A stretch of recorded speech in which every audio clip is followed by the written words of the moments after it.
Champs কেমন আছো তোমরা সবাই? আজকে রাত্রি ৯টার সময় কিন্তু ফাইনালি সারপ্রাইজ রিভিল হতে চলেছে। হ্যাঁ, বায়োলজিক্যাল চ্যানেলেতেই। আমি তোমাদের ডক্টর নওয়াজ স্যার তোমাদের সঙ্গে ফুল সাপোর্টে আছি। কি রিভিল হয় আজকে কিন্তু অবশ্যই দেখে নিও। ক্লাস 12 4th সেমেস্টার এক্সাম খুব সামনে। তোমাদেরকে মাথায় রেখেই এই সারপ্রাইজটা রিভিল হবে। এমন একটা জিনিস রিভিল হতে চলেছে যেটা ইউটিউবেতে পাবে ফ্রিতে। সুতরাং তোমার এক্সামে নাম্বার বুস্ট করার জন্য, তোমার মোটিভেশন বুস্ট করার জন্য, তোমার গাইডেন্সের জন্য আজকের কিন্তু সারপ্রাইজটা অবশ্যই দেখো।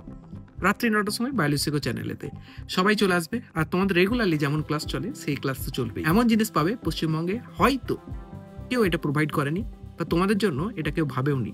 প্রথম ভেবেছে বায়োলজিক্যাল চ্যানেল, প্রথম ভেবেছে তোমাদের স্যার, তোমাদের দাদা ডক্টর নওয়াজ হোসেন। তো সুতরাং অবশ্যই কানেক্টেড থেকো। রাত্রি ৯টায় সবাইকে যেন পাই। আজকে টার্গেট থাকবে মিনিমাম 100+ লাইভ। হ্যাঁ, ছোট চ্যানেল, ছোট ফ্যামিলি আমাদের, তবে আমাদের স্পিড যথেষ্ট বেশি। কমসে কম 100 জন মিনিমাম থেকো। সারপ্রাইজটাতে মজা আসবে। চলো দেখা হচ্ছে রাত্রি ৯টায়।